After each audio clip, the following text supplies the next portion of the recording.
Okay, I'm seeing answers coming. Will I owe money? Someone said, not leaving money on the table, hoping to get a return. Another person said, accountability. Mhm. Another person says, a part of your money that goes to the government. Another person said, giving account of your income, expecting returns. Okay, the next question. If you get a return, what will you do with your money? Let me see. Let me see those that want to take. Okay, someone said invest. Someone said spend and invest. Another person said knowing how to file my taxes without hiring a company to help me file. Someone said spend and invest wisely.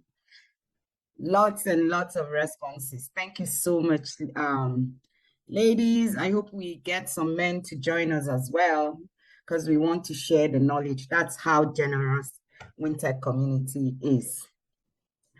One thing again that can be confusing is when I hear the word tax, I get somehow stressed because I have to start looking for my receipts. I have to start looking for things. I have to know whether since I'm working from home, what part of my home is going to be treated for my deductibles or for my allowables.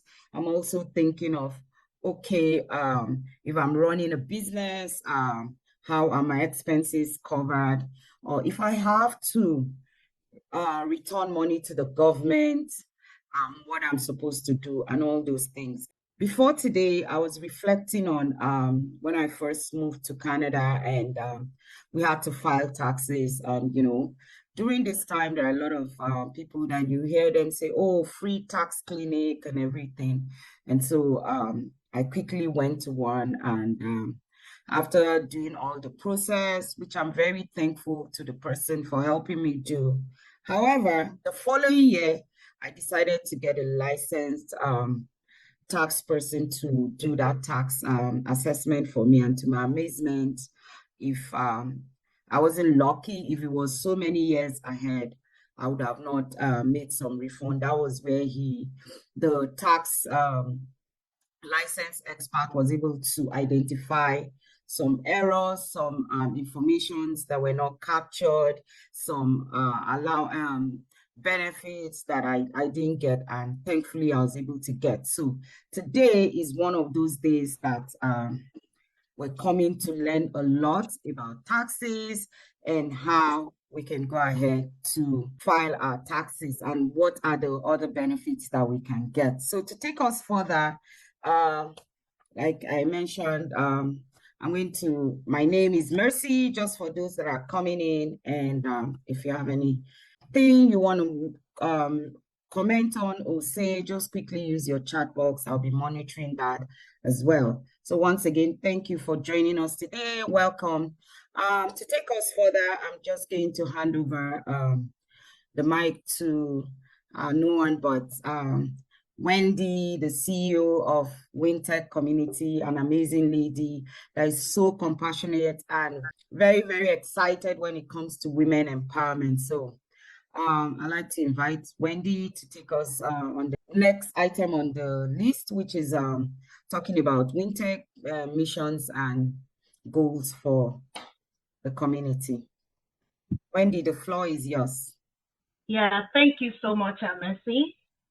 Yeah, I'm so happy to hear that everybody enjoyed the music because when I wanted to put on the music, I was like, let me just try and put the video. And I'm happy that we all enjoyed that.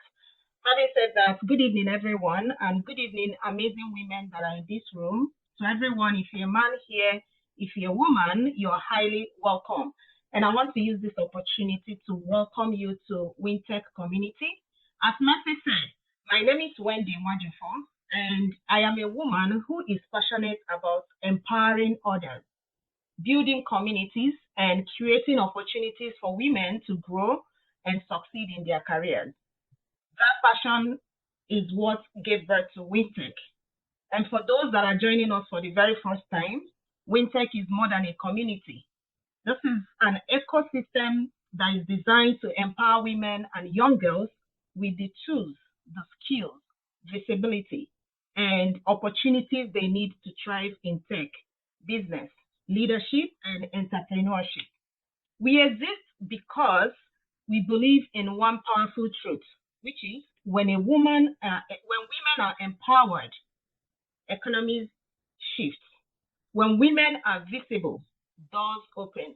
And when women are empowered, generations rise. Over the years, WinTECH has mentored and supported hundreds of women, partnered with institutions like RBC, Black Tech, City of Mississauga, community organizations across Canada, and many others. We have also launched programs focused on tech skills, entrepreneurship, leadership, financial empowerment, and awarded some scholarships to lots of women to upskill their careers. We have also built a collaborative space where women don't just learn, they grow, they scale and lead. So tonight, just like Mercy said, this section is the continuation of that vision and that mission. Because as a professional woman in Canada, business owners, aspiring entrepreneurs, tax filing is one thing that is a requirement.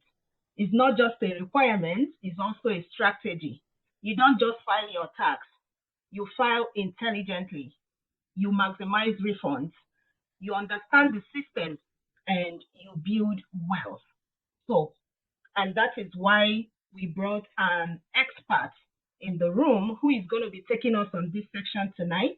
And I will encourage everyone here in this room to please get your pen and your paper. Make sure you are noting down important points.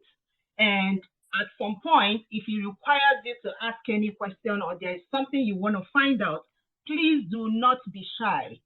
Remember that a closed mouth is a closed destiny. So make sure you use the opportunity you have tonight to ask as many questions as you can. And we are ready to help you demystify that. All right. Thank you. Mercy, over to you. All right. Let's go. The next thing on our list is introduction of the speaker. So I've heard so much about the speaker. I was told she was the one that took the tax session last year, and it was very impressive. So I'll quickly run through some information about her, and I'm so glad that I get to meet her today. So the name of our speaker for today is Felicia Akinyele. Please, I'm sorry if I didn't call the name well, just forgive me. Okay, she's also a founder. She's the founder of FAAB's CPA Professional Corporation. It's a licensed financial and tax consultant company.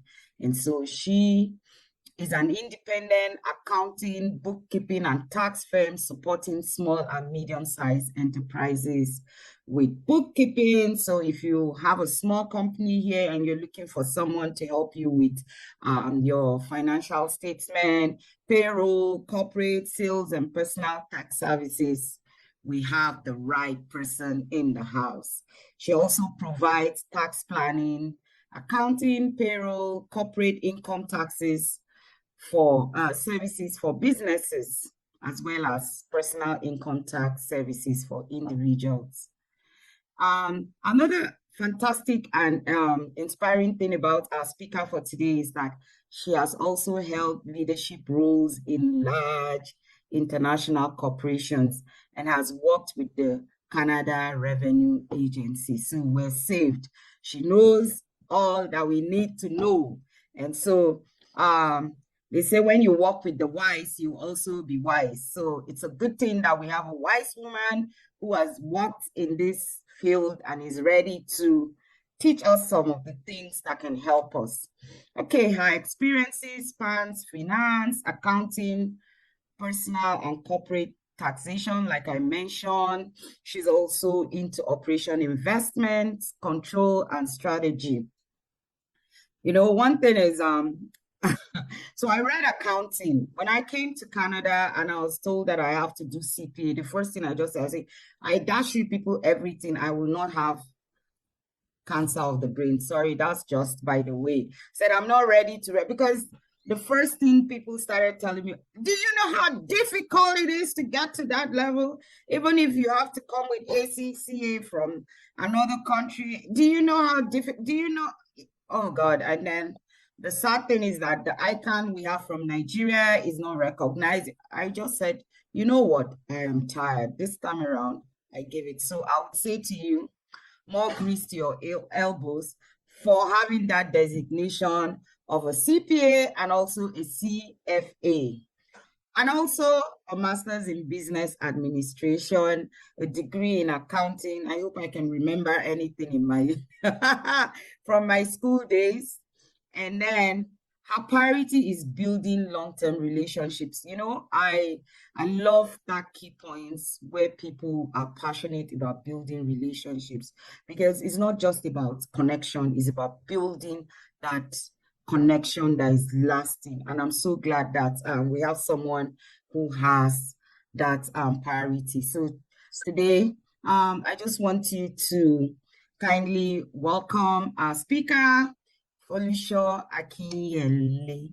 So we welcome our speaker for today. And like Wendy said, pick your pen and paper, write something, ask questions, and I'll be monitoring the chat to ensure that we gather all the questions so that at the end of the session, she'll be able to address those questions for us. Thank you. The floor is yours, ma'am. Okay, thank you. Thank you, Mercy. Thank you, Wendy. Good evening, everyone. Like Mercy has introduced me, you didn't do too badly with the name, actually. So, so I'll give that to you. Okay, so I will go quickly into the presentation. So the way we'll go is I will do a bit of a presentation, and then towards the end we'll take questions, because I know that usually during this tax seminars people have questions that they want to ask, clarifications they want to make. And so it's an opportunity for them to, be able to talk about those things and get answers to their questions. So tonight's topic, when Wendy gave it to me, I smiled. It was maximizing your tax refund. So smart strategies to filing your taxes and maximizing your refunds. And I know then everyone is trying to see how they can, get the most that they can get, when filing their tax return. So I will just give a bit of strategies, tips, that you could use, to maximize your tax and refund. So some of these things you already know. Some of these things you already practice. Some of them you know but don't practice. So I'll probably just share more about the benefits of doing those things.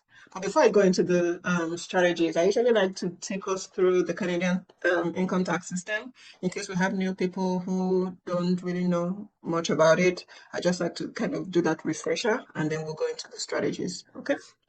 I will share my screen. Hold on a sec. Okay, oops. All right. So I will go straight into the Canadian income tax system. So what is it basically? So the Canadian income tax system uses a self-assessment system, which means that you're responsible for filing a complete and accurate tax return. So what we usually would have is we would have reporting coming from different places. So we will have institutions, employers, sending us tax slips, which they will send to the Canada Revenue Agency as well. And then we are required to, the ones they send to us as well, we're supposed to use that in filing our tax returns. So the CRA has a copy pretty much of everything that we're filing, especially the tax slips, because the employers, the financial institutions are required to file that with the CRA as well, which is why we have something where we call the matching program. And I don't know if many of you, if you've been in Canada for a while, you will notice that sometimes you've filed your tax return, you've gotten your refund, and then 3 months later, you get a nice letter from the CRA, and they call it review letter. And they tell you that, oh, there was a tax slip, or you should provide evidence of this, or you just get a notice of reassessment that says that we included a T4 slip that, you omitted when filing your tax return. That comes from the matching program, which is pretty much where you have your tax return, you have your tax slips, you file your tax return, the CRA has a copy. So if they compare and they find that there's something missing, then they would reassess your tax return. And then we also have business and rental. Business is the self-employment, and then rental income is when you have a property that you are renting out. And the CRA has limited or no information on these types of incomes because they're not regulated by tax slips and all that. So it's up to you to report and file them properly. So there's usually more, the penalties are usually harsher when the CRA finds out that someone has omitted an income in these lines because there's really no way they can check it. Okay, and then we have the deductions and the tax credits, and I'll go a bit more into that. So with these ones, the CRA, it's up to you to include them or not. And this is where we talk about maximizing our tax refund. This is where we would, spend a bit of time, because the deductions and tax credits are entirely up to you to claim properly. If you don't claim it, you don't get it. So there's no crime in not doing it. But if you don't do it, then you're leaving money on the table. Okay, so who must file a tax return? Do we have to file a tax return? And the answer is yes. If you owe taxes, then the CRA would expect you to file a tax return. If you have self-employment income, even if you don't owe taxes, you will still have to pay the CPP on it. And the CPP is the Canadian pension plan on it. The CRA regularly sends letters to taxpayers requesting that they file their tax returns if they have not done so. So if you get a request from the CRA, you need to file your tax return. If you take money out of your RSP, then you have to report that as income on your tax return. If you sold investments, whether it was at a profit or at a loss, you need to file the tax return so it can be recorded properly. Because there's a possibility that you might be able to carry the losses forward. So you would need to file a tax return for that. And then there are situations where you can claim a reserve to spread your tax out over several years. That's not really something we do for now. It's just a select few people that might be able to do that. But those are the reasons why. These are some of the reasons why you have to file a tax return. And then why should you file a tax return? So there's the expectation from CRA that you will file a tax return based on the one I just spoke about. But then why does it benefit you to file a tax return? So if they're expecting a refund, it's a no-brainer. You should file a tax return so you can get your refunds. If they're entitled to refundable tax credits, you should file a tax return because those credits, you would only be able to get them if you file a tax return. And we'll talk a bit more about refundable tax credits as we go along. If you are entitled to benefits like childcare benefit, GST, HST credit, all those kinds of things, it's triggered by filing a tax return. So if you don't file a tax return, the CRA will not be able to assess what your income is to determine what those benefits will be. So it's advisable that you file a tax return.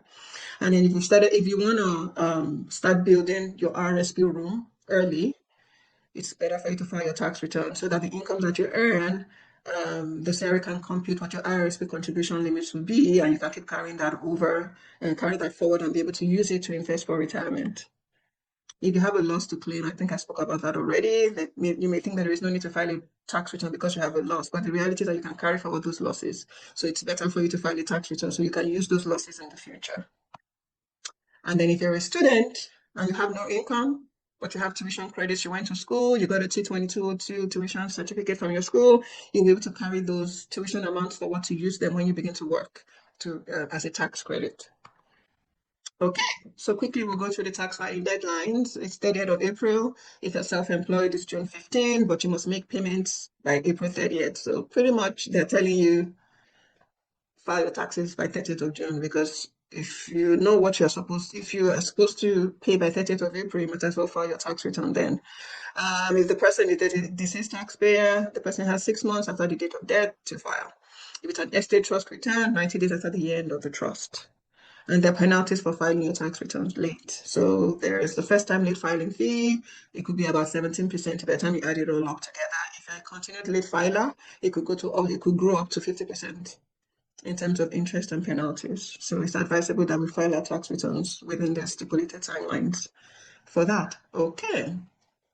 And I usually like to talk about installment payments as well. And installment payments, I don't know if there's anyone who might have received that. Typically, you get an installment payment notification from the CRA when you filed your tax return the previous year and you owed an amount over a certain threshold. I think it's about 3,000. They tell you that, okay, so this year, maybe you should make installments so that you don't owe that much in the future. And if you know that you're not going to owe that amount, that you're not going to owe up to 3,000 when you file your next tax return. You don't have to make the installment payments. But if you do owe, then you will be charged interest and penalties for not making those installment payments. And then those installment payments are usually quarterly, so March, June, September, and December is when. So the CRA will usually put in a letter to tell you how much to pay, when to make those payments. And there are different ways to file a tax return. Mercy spoke about one of those when she talked about, going into a tax clinic and, getting it done. So there are different ways to file your tax return. You can do it on paper. That's the slowest method. You will fill it out with a pen, attach all your documents to it and put it in an envelope and send it to the CRA. And when the CRA gets it, they have to take those documents and key it in manually. And so it just takes something that should take 2 weeks for you to get your tax refund. It might take about 2 months for you to get it. So it's not advisable to use paper filing. Another way is by phone with File My Return. But for this one, you must get an invitation from the CRA to do that. It's usually for very simple tax returns, low or fixed incomes. The CRA would invite people to file their taxes on the phone. And then e-filing with a tax preparer like me. So with that, there's faster refunds, improved accuracy. It's paperless because we use the tax software that's connected to the CRA to file the tax return. And you kind of get your notice of assessment almost immediately. You confirm that the CRA has received your tax return. It's quick and it's efficient. And you could also use an online software as well. It's known as Netfile. So there are some that you can use. Some of them you have to pay for them. Some of them you might find them free online. So, there are a couple of them. The same benefits, faster refunds, it's paperless, you get immediate confirmation, but you might not have that professional touch to it compared to when you use a tax preparer to file it. And then you have the Community Volunteer Income Tax Program, which is more like the tax clinic. Mercy talked about modest income, simple tax situations. Once your situation gets a bit complex, they won't touch it. Once you earn over a certain threshold of income, they won't, feel that the aim is to help the underserved at that time. So usually when people just come to Canada, the first year they might be able to use a tax. You might be able to use a tax clinic, but as their incomes begin to grow, as they begin to have different kinds of incomes, different kinds of situations going on in their family, they might not be able to use the tax clinics anymore. So all information, documents, and receipts should be kept for about 7 years. I don't know if anyone has received a letter from the CRA from 2 or 3 years ago. Sometimes they just wake up and send you a letter. So if you don't keep your documents, it's going to be difficult to, prove whatever it is you claimed on your tax return. So it's advisable you kind of keep your documents for 7 years. Okay, and I'd like to talk about the marginal tax rate. I'd like to talk about the tax rate. So I've heard a lot of people say, my tax bracket is, and then they say I'm in the first bracket or in the second bracket. But I just wanted to explain what the tax bracket really means. So when we talk about tax brackets, the CRA uses the marginal tax rate system. And what this means is that if you earn a certain amount, doesn't mean that you get taxed a certain percentage on that amount. So pretty much what happens is if you earn a certain amount of money, the first set of that amount might have a different tax rate from the next portion of it. So I will use this table as an example. So the first $57,000 of taxable income is taxed at 14.5% federal, right? And you have the provincial one that would come onto it. So if you earn $100,000, for instance, the first 57,000 will be taxed at 14.5%, but then the next 43,000 after that will be taxed at 20.5. So it's not that the whole $100,000 will be charged at 20.5%. It's the first portion of it, 14.5, and then the balance of it, the differential after that will be charged at 20.5. People usually make the mistake of thinking that, maybe I shouldn't take that job, maybe I shouldn't take that increment in my salary because if I take it, then I'll pay more taxes. The reality is that you're only paying extra taxes on the extra money that you made, which is still a good thing, right? So I would never suggest to anyone or advise anyone to reject more income because you would always go home with something. So I'll never ask anyone that don't take the income because you will pay taxes on it. Because really what you're paying taxes on in the marginal is the incremental on it that you'll be paying the taxes on. Okay. So usually when we file our tax return, we get a notice of assessment for if anyone has filed a tax return before, you would know that you probably got a notice of assessment, and usually just telling it's like a confirmation that the CRA has received your tax return, they have assessed it, they've looked at it. If the banks or third parties want confirmation that you filed your tax return or to confirm what your income was, they usually would ask you for your notice of assessment, because that's pretty much kind of the way to confirm that you earned that income, because if the CRA has looked at it, they expect that it must be correct. So the notice of assessment also tells you what your RSP contribution limit will be for the following year, and it's normally assessed the same as what was filed. So summary of the it's more or less like the summary of the taxes that you have filed. If you cannot find your notice of assessment, you can look in my account, that's your CRA account, online to get a copy. If you don't have access to your account online, you can call the CRA and they can mail a copy to you at no charge. So if you need a copy of your notice of assessment and you can't find it or you don't have access to it, if you call the CRA, they will be able to send you one. And one more thing I wanted to mention about the notice of assessment, it usually will show you your carry forward information. So if you have tuition amounts that you're carrying forward, if you have losses and you want to carry forward, your notice of assessment, would give that information as well. And then we have the notice of reassessment, and it's usually issued by the CRA where there's been a change to income, to deductions, to tax credits, to carry forward amounts in a tax year. So I talked about the slips where they do matching, and they realize that there are some tax slips that are missing from yours, and they reassess you. That's one of the reasons why they would do that. Sometimes you might be the one that realized that I should have claimed the deduction, I should have claimed the tax credit, and I forgot to do that. I go back to the CRA and say, please, I want to adjust my tax return. In that kind of situation, they will look at the documents, they will look at the things you provided, and if they're okay with it, they will issue you a notice of reassessment. And it can also be issued by the CRA after a tax year has been audited and there are changes to be made. But the thing about it is that you can always challenge the CRA if you do not agree with the changes that they're making. You have about 90 days to file a notice of objection and then to say why you don't agree with it, provide evidence or whatever it is to back it up. And if they're good with it, they would reverse whatever was done. But if not, then you would have those conversations and see where next. Okay. And then, so I just wanted to talk a bit about how refunds are calculated. So, because I've noticed that a lot of people say, okay, it's tax season, and everyone assumes that when you file a tax return, you're going to get a refund. Sometimes it doesn't happen that way. So I just wanted to explain how refunds are calculated. So, refunds are calculated in this way. You file your tax return, you've paid taxes throughout the year, maybe you were employed and your employer was deducting taxes from you, and when you file your tax return, because you have other deductions or other tax credits that your employer didn't know about, so they pretty much let me go back. So you get a refund when the amount you have paid as taxes in the year are more than what you should have paid. Then you get a tax refund. If the amount of taxes you should have paid in the year is less than the amount that you paid, then you will owe taxes.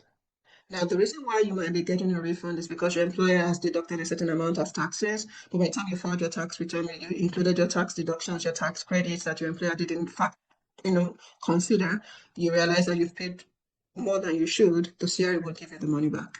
And the same thing is vice versa for the tax you owe, for amounts owing. So you will tend to see that if you have rental income, or self-employment income, you might owe taxes, because those amounts, usually there's no tax deducted from it. You collect your money from your tenant, you pay your rental expenses, whatever the profit is, you never pay taxes on it, so you might end up owing, compared to when you're in paid employment, where your employer has been deducting the taxes on a per pay period from your pay. Okay, so this is where we're going. Strategies for maximizing tax refunds, and I will talk a bit about some of those things as we go along. So the first strategy for maximizing our tax refunds is to claim all available tax deductions. And now, what do I mean by tax deductions? We'll go a bit, I will talk a bit about them, but you would have things like your RSP contributions, you have things like moving expenses, you have things like childcare expenses, you have the first home savings, FHSE contribution. So claiming all available tax deductions. It's important you know what they are. It's important that you know which ones you have, so you're not leaving money on the table. Another thing you need to do to maximize your tax refunds is to maximize tax credits as well. So tax credits could be refundable, they could be non-refundable. Refundable means that whether refundable, non-refundable means that it will take whatever your taxes should have been to zero, but you cannot get anything back. And most of the refunds, most of the tax credits are non-refundable. So it can take you to a place where the amount owing or the amount you should have paid as tax goes to zero, but it cannot take you to a refund position. And I'll give an example. If I've paid taxes through my employer, maybe let's say $10,000 in a year, and by the time I included all my tax credits, I shouldn't have my tax credits and everything should have, it was about 12,000. What it would do is give me a refund of 10,000 because that's what I paid as taxes. I won't get 12,000 back. I won't get the extra 2,000 because it's non-refundable. Whereas a refundable tax credit means that even if you didn't owe, even if you didn't owe anything, or you were not even supposed to get a refund, they will give that money to you. So it's like and an example of that would be the carbon rebate that we used to get before. That was a refundable tax credit. It doesn't matter whether you're getting a refund, whether you're owing taxes and all that, they would add that, they would give you that as a tax credit. Okay, so I will talk a bit more about tax credits as we go along, but those two are the key ones that we need to pay attention to. So donation receipts, medical expenses, tuition expenses, things like that are things that we would find under tax credits, and we'll talk a bit about them. Another strategy for maximizing tax refunds is optimizing family tax planning. I've seen situations where couples,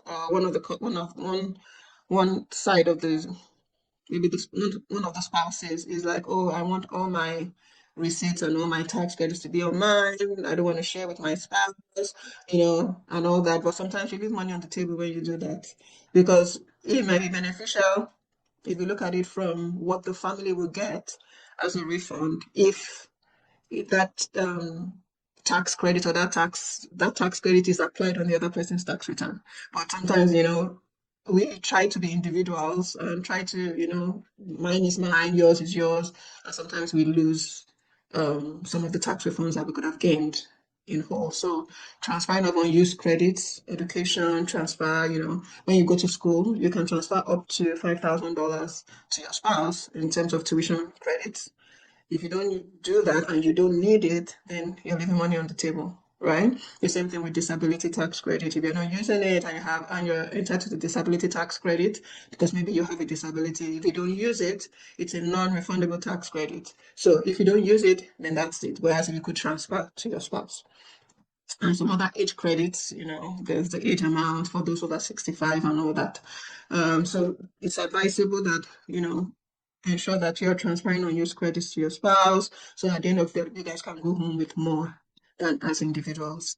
Okay, and then another way of optimizing your tax refunds is pension income splitting. Now, because the majority of us are not over 65 years, so this might not apply to you, but it's just good to know that you can split your pension income when you get to the age of 65. It's just something you should just have at the back of your mind, that it's possible to split it in such a way that it benefits, you guys. And then the spousal RRSP.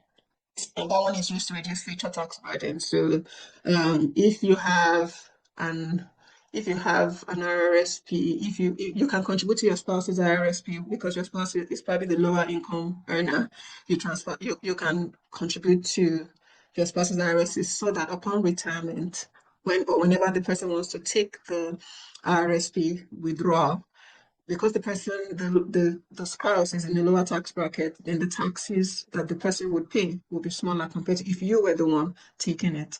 Right? But just that there's a 3-year rule on it because once you transfer, once you contribute to your spouse's RSP, it belongs to your spouse. The decisions made by your spouse, but if your spouse disposes of it within 3 years, then you would bear the tax burden for it because it then looks like you did mago mago. Right, so so they usually will say after 3 years, if your spouse then takes the money and withdraws it, then it will count as part of the income for the spouse and not you. Okay.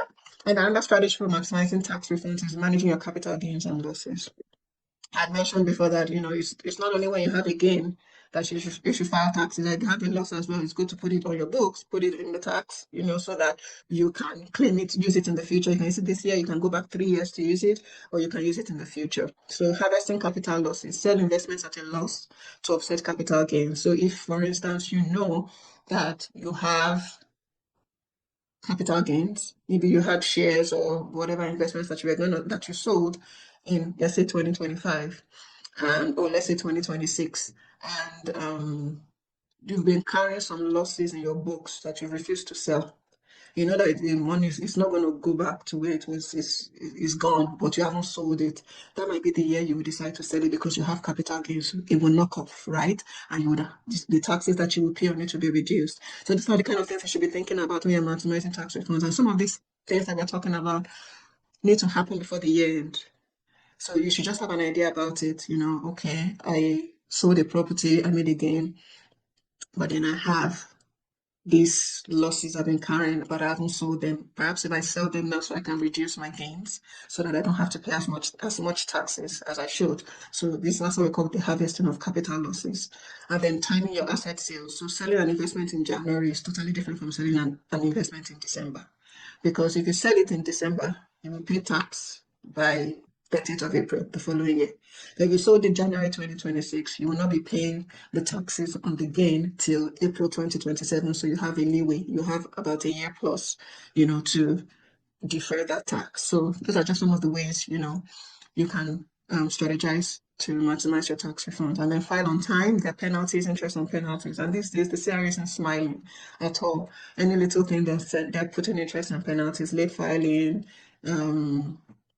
interest on, amount owing. So many things are going on now. So it's advisable, file on time, keep your records. If they come back with a review letter, you can respond on time. Because if you don't respond, they would disallow whatever expense or whatever credit that was, and then they will reassess you and tell you that even though they paid you the refund before, and they calculate interest and they calculate all sorts of things on it. So it's advisable, keep your records as much as possible, and then use reputable resources. Look for information from the CRA website. Get a tax consultant to help you, whatever works for you. But just be aware and know what's available, so you're not leaving money on the table. Okay, so I talked about tax credits, and said I was going to talk a bit about it. So this here. So tax credits are broken into two distinct types. I've talked about the refundable and the non-refundable. So I'd mentioned that the non-refundable credits bring your tax liability to zero, but not paid if higher. And then the refundable is paid to you even if there is no tax liability. And then we have federal credits and we have provincial credits. So as you see, all the federal credits of the medicals or the tuition, then you have the provincial side of it as well that has its own tax credits. So they kind of mirror each other. So each tax credit has its own rules and eligibility requirements. And just to also mention that the tax credits savings is at the lowest federal tax bracket. So because they are tax credits, they will be on the 14.5. And let me see if I can find it.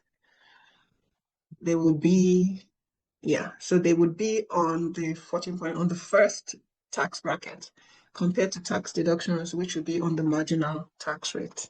So, yeah.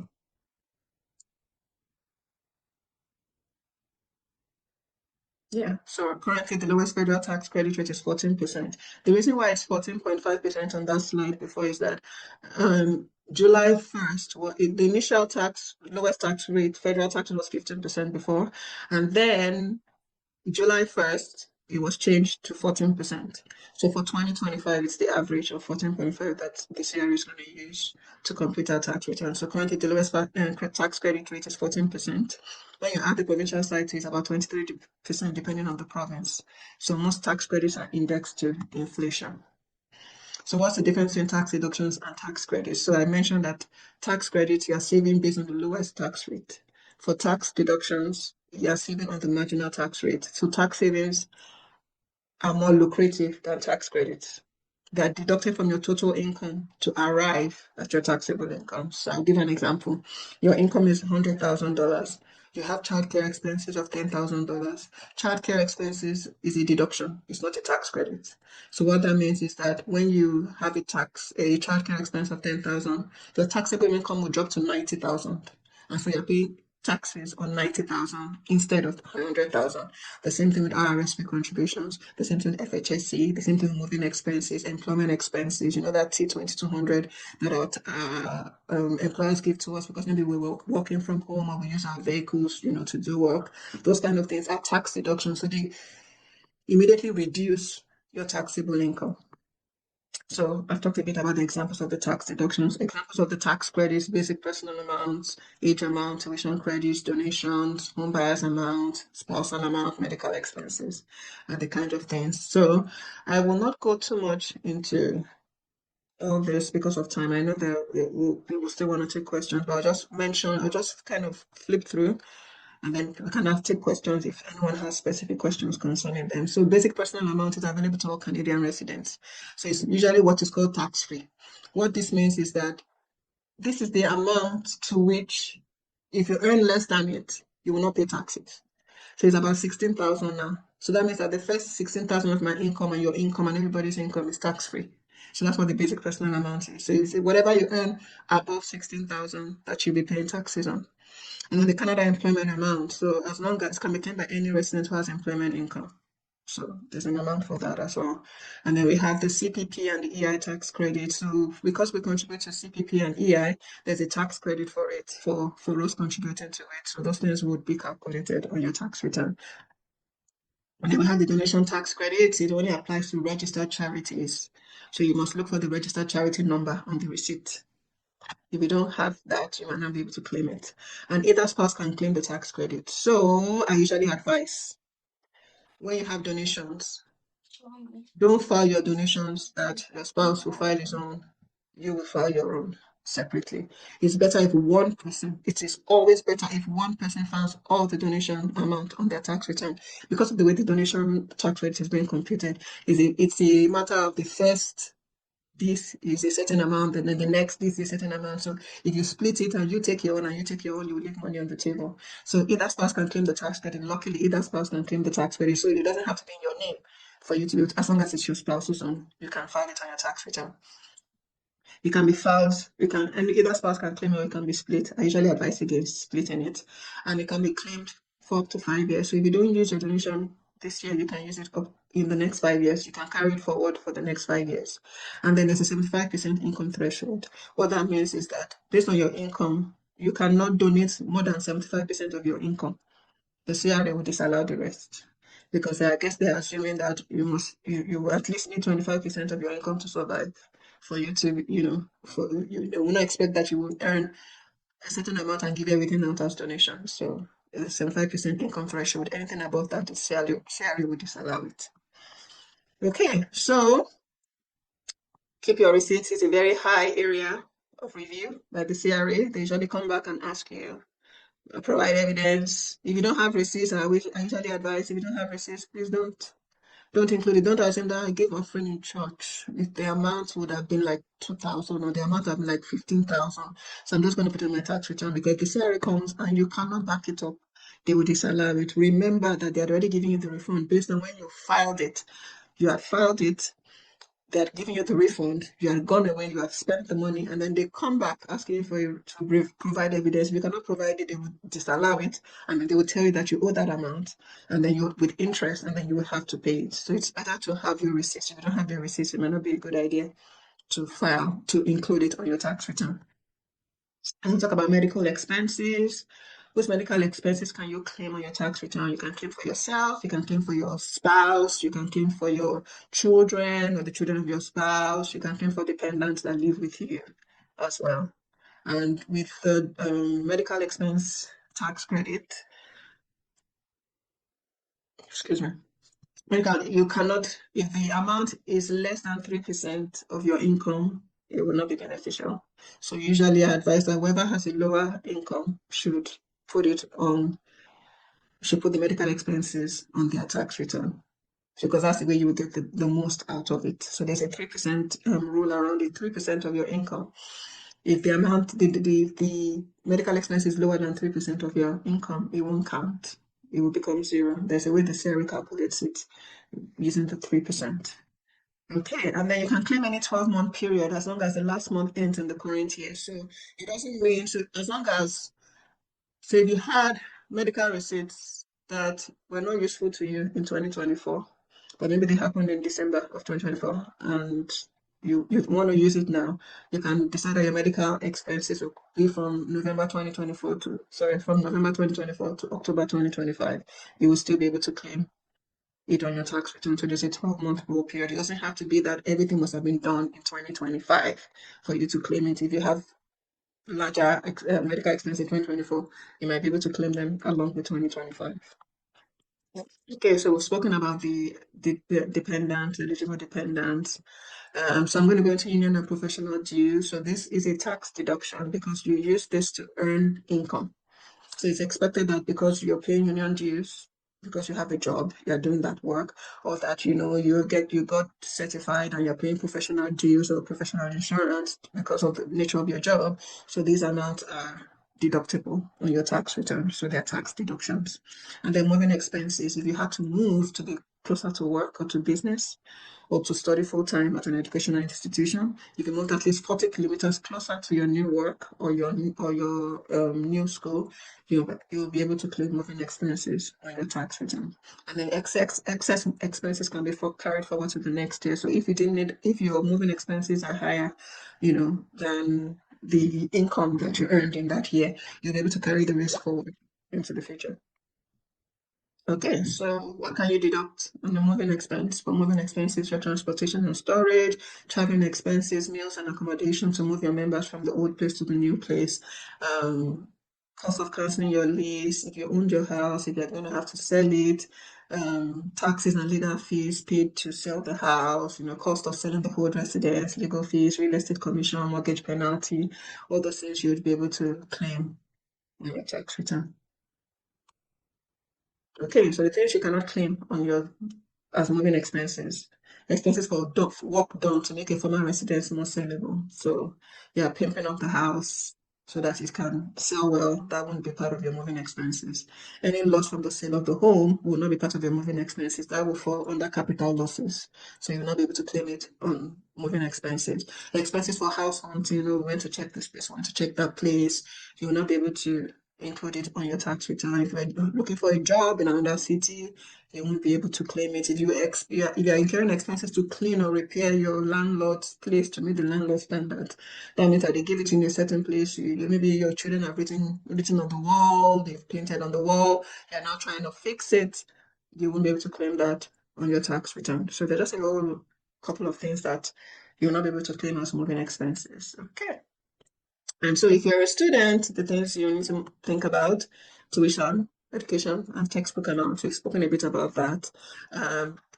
You would get a T2202 from your employer, and you will be able to transfer to your spouse, or keep it for the future. You might also have kids in the university that you're paying school fees for. You can transfer up to 5,000 to you to use and keep the rest for themselves. So please remember that, especially those that might have children in the university, they can transfer up to 5,000 tuition amounts to you for you to use, and then they keep the rest for themselves. Okay, so interest on student loans. So under the following acts, the Canada Students Loan Act, the Canada Student Financial Assistance Act, you would be able to claim the interest that you pay on your student loans on your tax return. It's a tax credit. Okay, and then we've talked about the tuition amount. You can transfer up to 5,000 from your child, from your spouse, from your okay. And then we have the scholarships and the bursaries and the grants. So full-time qualifying students probably won't need to pay taxes on scholarship funds. If attending school, so if you're attending school full-time, when you get all those OSAP and you get all those grants and bursaries and scholarships, you're not required to pay taxes on them because you're a full-time student. But if you're part-time, then there might be a need. You might have to pay a certain portion of it. Maybe the living expenses portion of it might need to be paid. So it's usually a bit different for part-time students. And so international students are still required to file a tax return as long as you have a social insurance number. You're required to file a tax return, especially if you're a student. Your status might change. You might be able to stay in Canada, and so it's better for you to file the tax return, kept your bank your tuition amounts, even if you're not working, and use it in the future. Okay, so we've spoken a bit about this. I'm just going to move quickly. So we have the spouse or common law partner amount. It can be claimed when one spouse has income below a specified threshold. So if I'm working and my spouse isn't working, I can take my spouse's spousal amount and add it to mine as a tax credit. So my spouse's basic personal amount, we have said that there's a basic personal amount that below which you don't pay taxes. If your spouse isn't working or is below that threshold, you might be able to claim it on your tax return. So when I was talking about maximizing our tax refunds, and I was saying that you should be able to transfer unused credits between each other. This is one of the credits that I'm talking about as well. Okay. So we've talked about transfer unused credits, and then you have spousal and child support for those that might be separated. Maybe your spouse is making child support payments. Child support payments are non-taxable and non-deductible because they're not going to you; they're going to the child for the upkeep of the child. Now, for spousal support alimony payments, they're taxable to the receiver and deductible to the payer. So whoever is paying the alimony will be able to deduct it on their tax return, but whoever is receiving it has to declare it as income on their tax return. And if you have children, we've spoken about the childcare expenses, you'll be able to claim childcare expenses on your tax return. And then the amount for an eligible dependent, the person did not have. So if you have an eligible dependent, if you're a single mom, and there's something they call an eligible dependent tax credit, the person did not have a spouse or common law not living or supporting or being supported by one, the person must have supported the person in the year, so you must have supported the child or the adult. It doesn't necessarily have to be a child. As long as you have someone that you're responsible for, that you're taking care of, you might be able to claim the eligible dependent because the person is not earning, the person you're taking care of does not earn income. Okay, so you can claim for your child, your grandchild, your brother, your sister by blood, your spouse, no, your brother, sister by blood, marriage or common law partnership, adoption under 18 or mentally and physically impaired, for someone who is over 18 but mentally or physically impaired.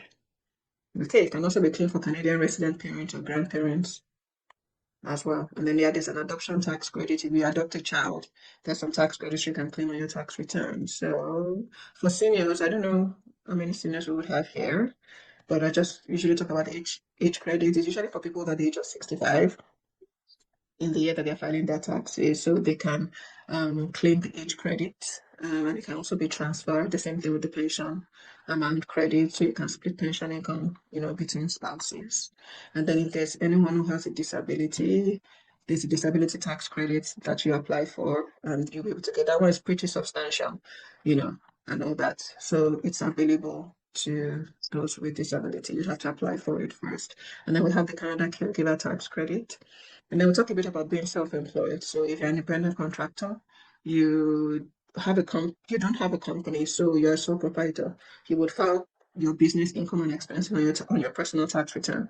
If you're a partnership, you'll file whatever portion of the partnership that you own in your personal income tax return. But if you incorporate a company, if you set up a company, register a company, this is totally different from your personal tax return. You will not be able to do this on your personal tax return. And so you would have for the sole proprietor, you would have the T2125. It's a statement of business expenses. It's like an income statement, your business income, your business expenses. You list everything out, and then you file. If it's a loss, you can carry the loss forward. If it's a profit, you pay taxes on the profit. And if you have a combination of both, like you are in paid employment, and you also have a side hustle that you do, and the side hustle is making a loss, the loss would reduce your taxable income, right? And so you might be better off. So I always say this is another place where people leave money on the table. You're in paid employment, you have a business that you're running, but you're running the business, it's making a loss, so you think, there's no need to file it, there's no need, it's a loss. But that loss could have reduced your taxable income. So it's advisable that you include, whether it's a profit or a loss, include it, because you never can tell. If it's a loss, it will reduce your taxable income and you might be able to get something back from the CRI. Okay, so just basically expenses, advance promotions, meals and entertainment, insurance expenses, interest, bank loans, office expenses, rental expenses, office supplies, home office expenses. So when you do a portion, if you're working from home, when you're running your business and you're working from home, there's sometimes that you can claim a portion of your home expenses, rent, insurance, utilities, and all that on your tax or as business expenses. And now for homeowners, if you own a home and you rent out a portion of it, you have to declare it on your tax return. So you declare the rental income and you declare the rental expenses. So it could be a vacation property that you're not using and you're renting it out. It could be renting out a portion of your home. Maybe you're renting out the basement. It could be that you have an office building somewhere that you're renting out. Whatever it is, you'll be able to, you should declare it on your tax return. But you will declare the income and also the rental expenses as well. I'm not going to spend too much time here because I know that time is gone. It's 8:30.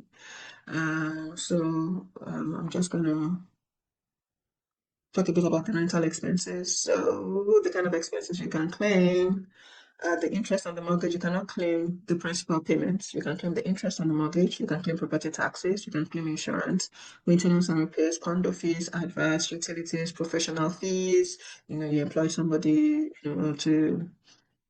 even if you employ a tax consultant to help you do your taxes, because you have a rental income, it's like a business, so you can claim that on your tax return, the cost of your tax consultant as well, office expenses. So like I mentioned, you cannot deduct your mortgage principal, you cannot deduct penalties and tax assessments, you cannot deduct imputed value of labor. Now what I mean by imputed value of labor, I mowed the lawn myself or I repaired the sink by myself. And I think to myself that if I call somebody to fix that sink for me, it would have cost $300. So I now expense the $300. You can't do that because you didn't incur the expense. You did it yourself. So you're not allowed to claim that as an expense as well. So I'm just going to move quickly. Maybe I should. So that I don't take too much time. Let me see what else I can. I'm just going to move quickly. So I'm going to talk about employment expenses. And this is an area that the CRA reviews a lot these days. Employment expenses, when you have the T2200 from your employer, you can claim employment expenses.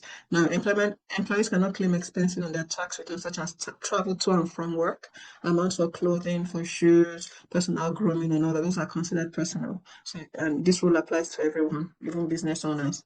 But you can claim, the things you can claim are vehicle expenses, work from home expenses, telephone, anything that you use to incur to earn that income. And then if you're a commissioned salesperson, you might be able to deduct a bit more expenses than the regular employees. So the filing requirements, you must have a T2200. If you don't have one, you cannot claim employment expenses. That's the first thing the CRA will ask you for, the T2200. So keep your receipts, and then there's a form that is the T777 that details all your expenses. So usually when the CRA is going to review that line, employment expenses, the first thing they will ask you for is your T2200, and they will ask you for the T777, which breaks down all the expenses, and then they'll ask for the receipts that back up those amounts. So very important that you keep all those things. Okay, so capital gains and losses. I've spoken a bit about that. So I'm not going to talk too much about it unless someone has questions later about them. And then the RSP, usually worthy of mentioning, the RSP, especially because we know that the RSP, we have to match second to contribute to the RSP. So the RSP deduction, you will deduct, excuse me, the contributions will be deducted and you save tax at the marginal tax rate. So pretty much what the RSP contribution does is, because some people are asking, so what's the point if I put the money in and I can't take the money? If I take the money, I'll still pay the taxes. So why am I putting the money in? And then what I usually tell them is that it is assumed that at the time you're contributing to your RSP, you're at a high tax bracket. But by the time you retire and you are taking the money out, because you're not working anymore, so you might not be earning as much as you were earning before. So your tax, you're probably in a lower tax bracket. And so it's beneficial. So it's like you've deferred the tax and you're going to pay something smaller in the future. That's the essence of the RSP, saving for retirement. And then when you're taking the money at retirement, you're paying at a lower tax rate because you're not earning as much as you were earning before. That's what the RSP is supposed to achieve. right? So, like I said, withdrawal income in retirement, it is assumed that you would be earning lower. It doesn't happen like that for some people. There's some people, even when they retire, is when the big bucks start rolling in. So they might not benefit them that way, but you never can tell. It's good to save for your retirement anyway. Okay. And then we spoke about the contribution limit, and you can find it on your notice of assessment. But if you don't have your notice of assessment, you can always call the CRA and they can give you the amount. Please do not over contribute to your RSP. There are penalties for over contributing to it. If you over contribute by $2,000 or more, then they begin to charge you interest, 1% per month. So that's 12% per annum on the over contribution. So it's and you're expected to remove the excess contribution immediately. So it's advisable. Please do not over contribute. If you're not sure what your RSP contribution limit is, please call the CRA or check your notice of assessment to confirm. Okay, so for your RSP, you can also use it use a portion of it to purchase a home. You can withdraw up to 60,000 from your RSP as down payment for your house, but you have to pay it back over 15 years.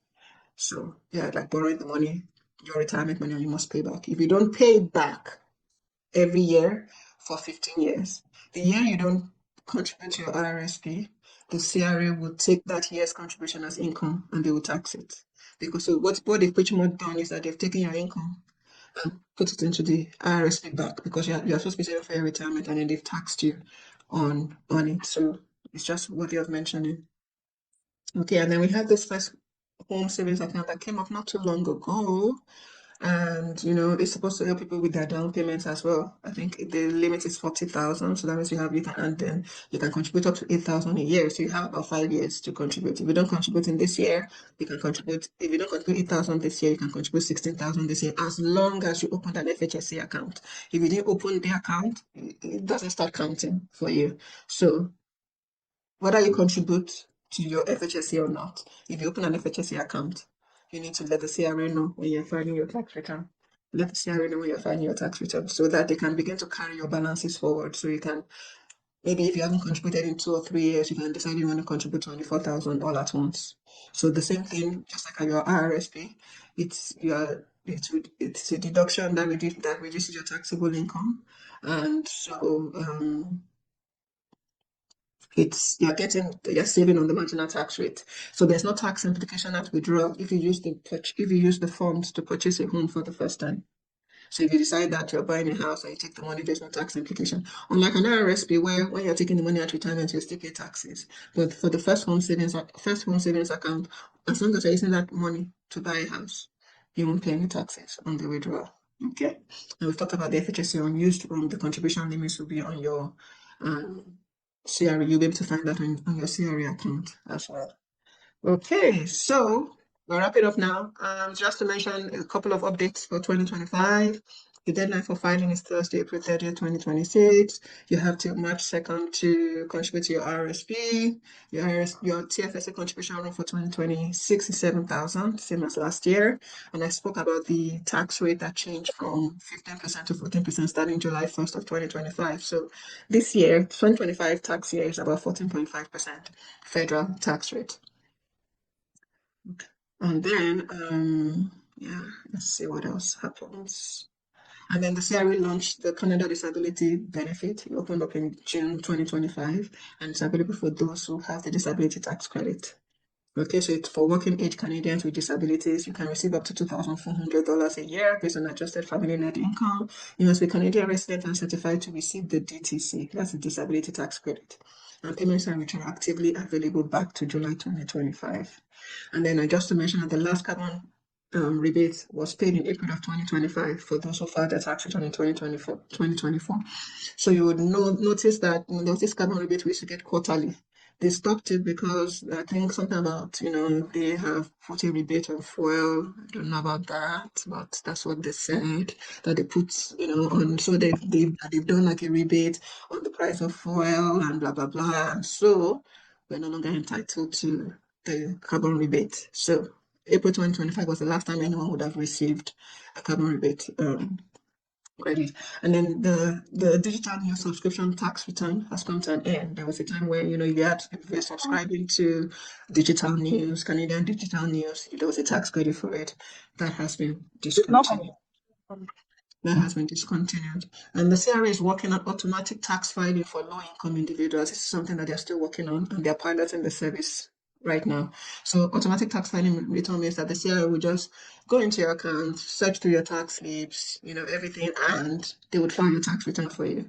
I don't know how good that would be because the CRA will never know about your tax credits. They will not know about other things that are going on. So I won't advise anyone, unless if the person doesn't have anything. There are people like that that might not have anything. But if you have tax deductions, if you have tax credits, it's not advisable that any automatic thing should be filing your tax return for you. Okay. All right. So, and then the CRA is saying that they're no longer sending paper packages to people. They are trying to discontinue this paper filing. It's a lot of work. It's not efficient. So they're no longer automatically mailing 2025 income tax packages. They're encouraging digital filing. So if you want it, you're going to have to go to their website, download it yourself, print it yourself, all those things. So they're not going to spend money doing those things for you anymore.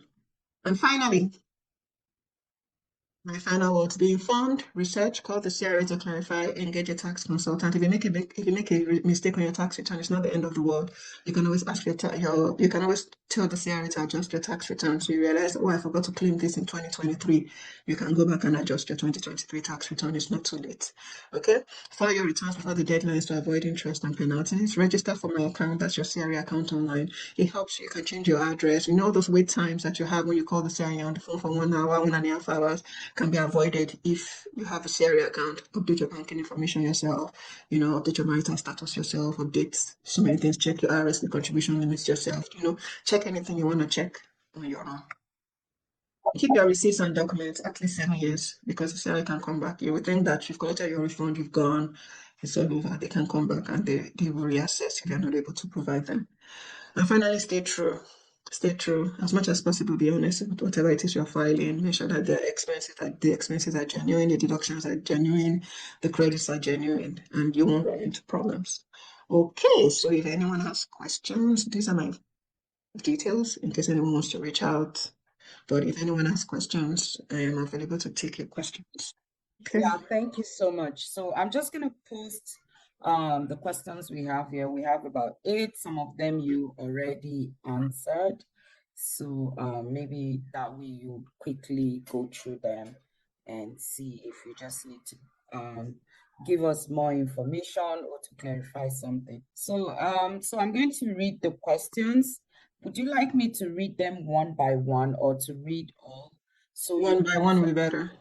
Okay. So the Go first ahead. question is, if one earns less than 16K CAD and tax was being deducted with every paycheck, does it mean they would receive all the tax they paid upon filing? Most likely. Most likely. So if you hold on, let me check what the basic, I think it's 16,000 for 2025, but let me just check.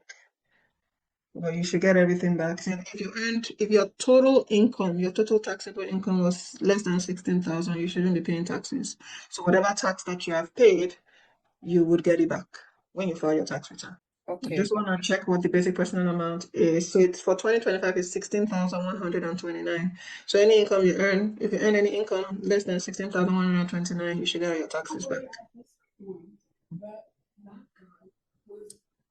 Okay.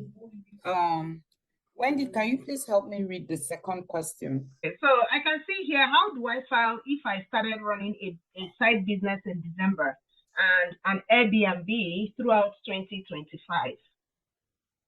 Okay, so you'll be able to file. So your Airbnb will fall under rental income. So you'll be able to claim, you'll be able to disclose your rental income from Airbnb and then all the expenses that you incurred for the rental. So did you pay Did you pay insurance? Did you pay interest on mortgage? Did you pay property taxes, utilities?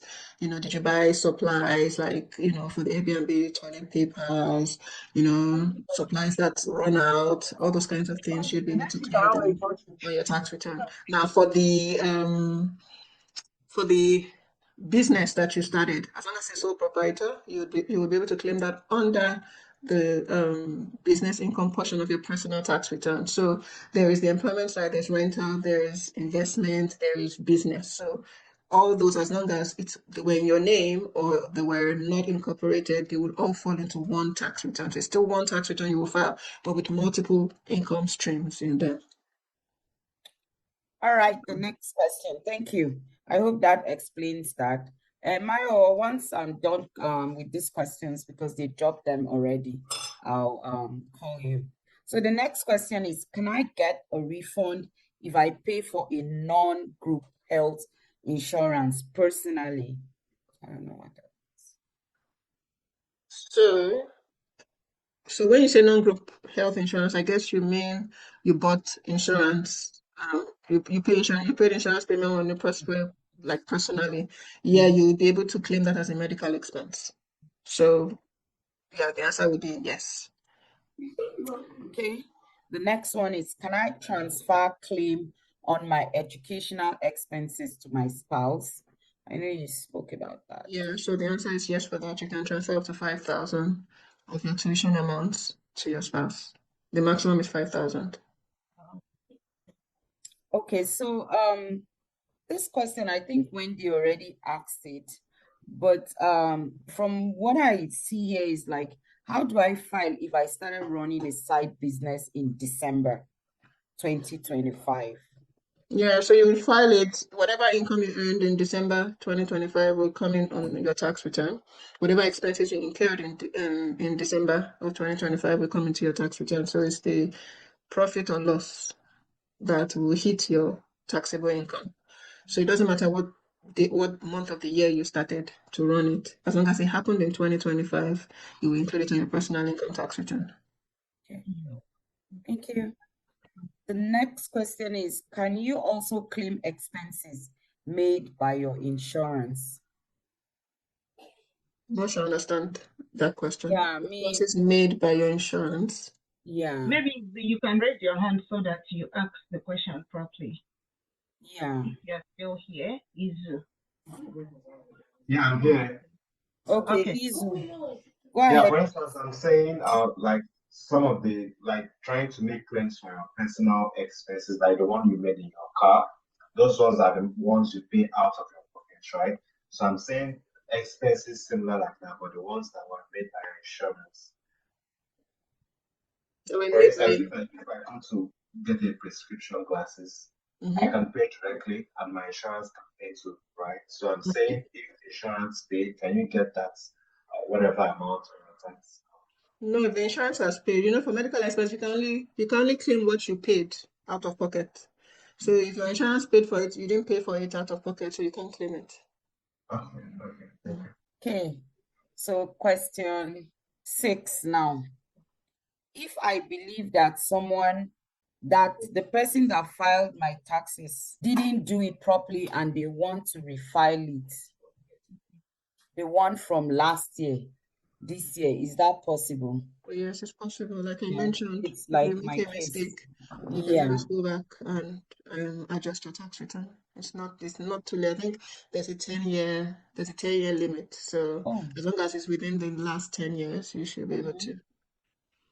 So let me even ask you, based on this, honestly, I didn't know that maybe after filing tax of maybe last year, you can come this year and say you want to like revisit it. Maybe Yes, there's yes. something you didn't do well. Yeah. Oh, really? Mhm. Wow. Ah, okay. Thank you. All right. So 7, can I file my own corporation tax?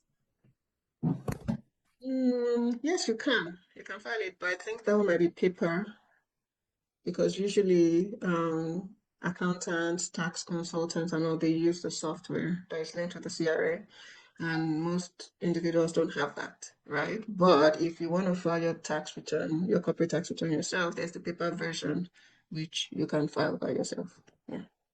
Okay. Then next question is, you didn't talk about the TFSA. How does it help with taxes? Okay, so the TFSA it doesn't have any implication on your tax return. The TFSA is money that you put in. So assuming that you earned income, you pay taxes on your income. You take that, income that you earned and you put in a TFSA. So the TFSA is a tax-free savings account. So what that means is that whatever growth, whatever gain that you're making on that investment is tax-free.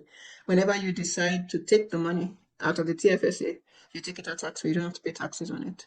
But it has no impact. Whether you contribute to your TFSA or not has no implication on your tax return. The benefit of the TFSA is that whatever you're growing, whatever you're investing in, whenever you decide to take the money in the future, you won't pay taxes on them. Okay, so I see we still have more questions, and because Yeah, of time, we might not be able to accommodate all of them, right? But yeah, one thing I will assure you, everybody, is if you still have any question that we didn't touch, or maybe peradventure we didn't ask your questions, please don't hesitate. There is an email. Send us an email with those questions. We are going to send it across to Felicia, and she will do justice to them, okay? Because we want to make sure we maximize our time. But I see one question. Maybe we can take message. Should we take up to 3 more before we can wrap up? yes, and I think Mayowa should speak first because the hand has Okay. been raised Yeah, for a so we while will count for these Mayowa as questions. one of them. And yeah, and then I'll just read through these questions. I think they're going to have almost the same answers. Okay. Yes. Sure. Thank Yeah, you. hi. Thank you, Mercy. Thank you, Felicia, for this wonderful presentation. Two things basically. One, I was trying to take a screenshot of the rental expense slide where you had what one could claim as rental expense. I don't know if you could share that page again. That's one. Then two, so on my CRA account, I see my contribution for my RRSP and TFSA.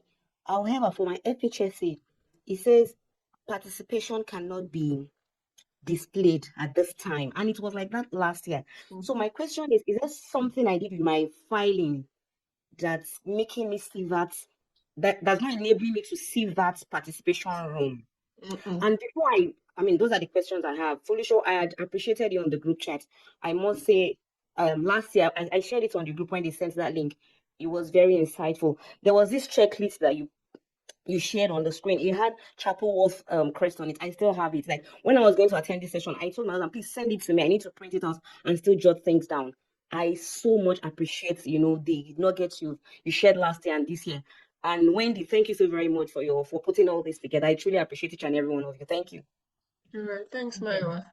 I'm glad that I could enlighten you some more this year.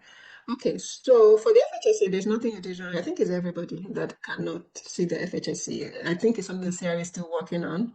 So, it's a bit new. I think it started in 2023. So I feel like they haven't really figured it out and it's something they're working on. So most people have that where it cannot be displayed and all that. So I think the only place you might be able, and it's not even on the notice of assessment either. So it's something that we're keeping track by ourselves for now. The CRA is supposed to be able to get that up and running pretty soon because I know it's something that they're working on. Let me see if I can find the slide for that. Right. And,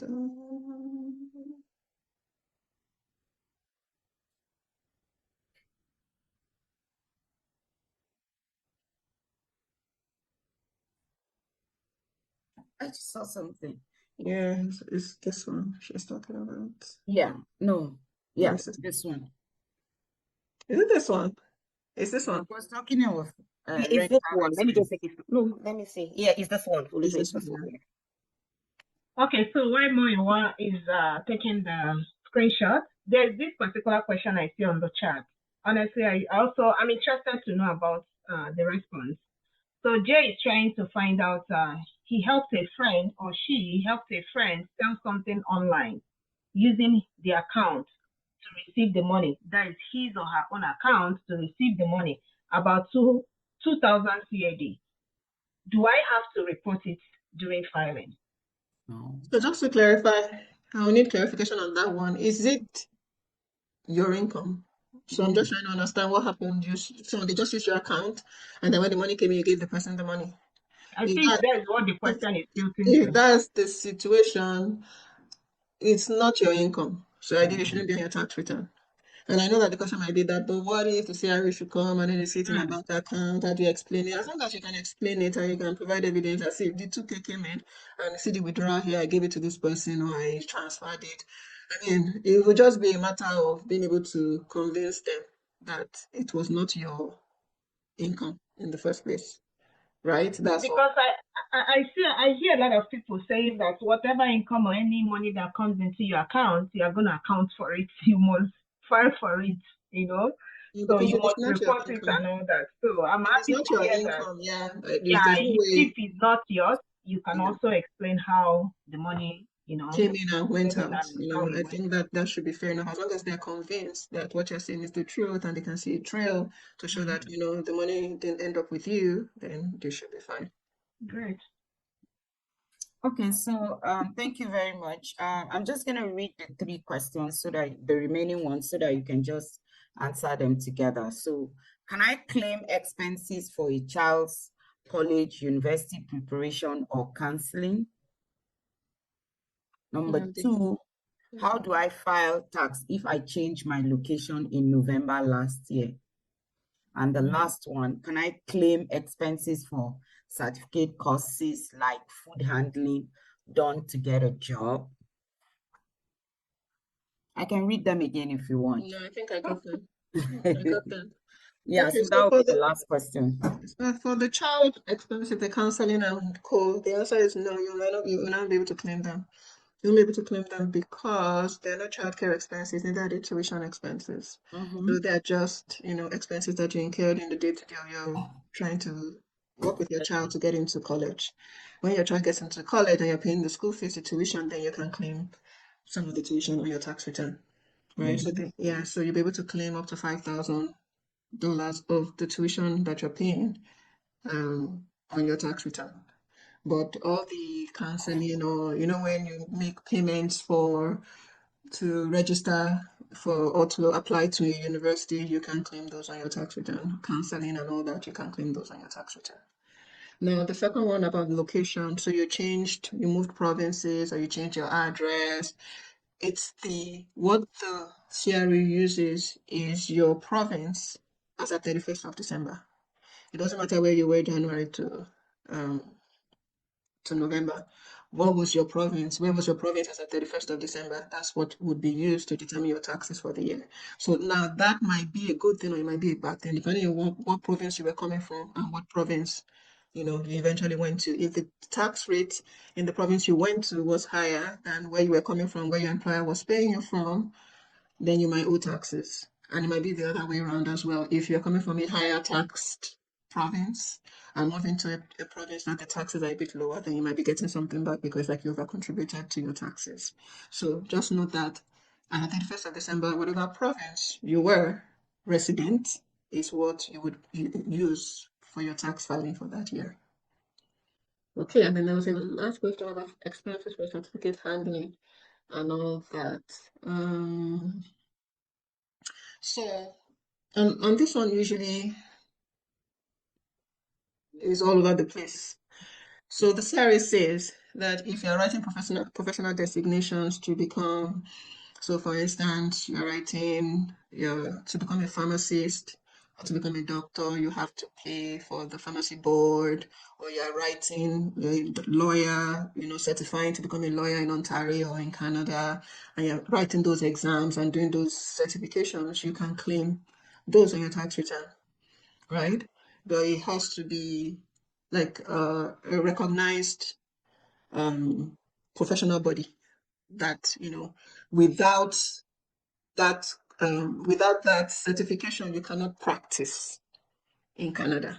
So I'm not sure if you can practice food handling without the food handling certification.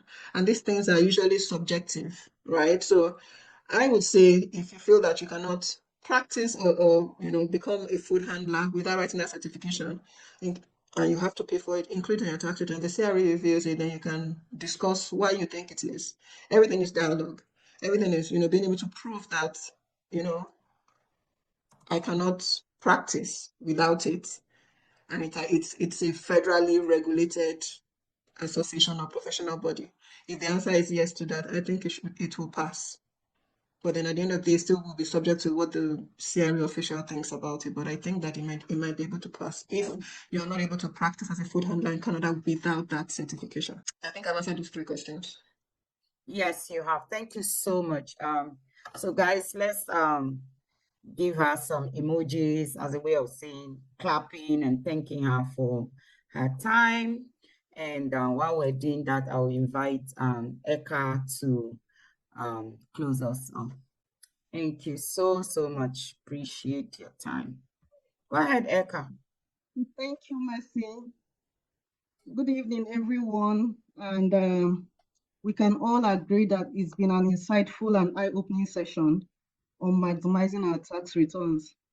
And on behalf of WinTECH, I want to sincerely thank our incredible speaker, Felicia, for her time and for pouring into our community.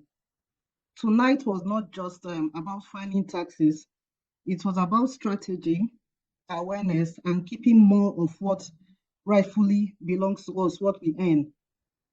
And we learned that maximizing our refund starts with intentional planning, understanding eligible deductions and credits, keeping proper documentation and record for at least 7 years. I didn't know that we had to keep it for 7 years, so this is new to me, and filing smart. So the biggest takeaway for me this for tonight is being proactive and harvesting your capital losses can actually change a lot of outcomes. So when we understand the system, we can position ourselves to benefit from it. And it should not just end here. We should take action by reviewing our documents early.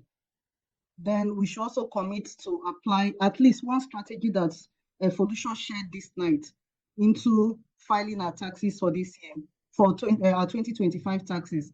Then, if possible, when you have questions to ask, please reach out to professionals so that you will not lose income. Here at WinTECH, we believe that growth happens when knowledge meets action. So let's use what we've learned tonight to strengthen our financial foundation and make smarter money moves this year. And once again, we want to thank you, Felicia, for pouring into our community. And we want to thank everyone who has showed up and stayed to the end of this event. So let's go out there and maximize those refunds. Thank you so much. All right, you're welcome. Thank you. It was a pleasure. Awesome. Thank you. Thank you, everyone, for staying till now. We hope to have you in another section coming up next month. Okay? Thank you, everyone, and enjoy the rest of your weekend. Thank you, Mercy. Thank you. Thank you. Good night, everyone. Yeah, good night, everyone. Bye.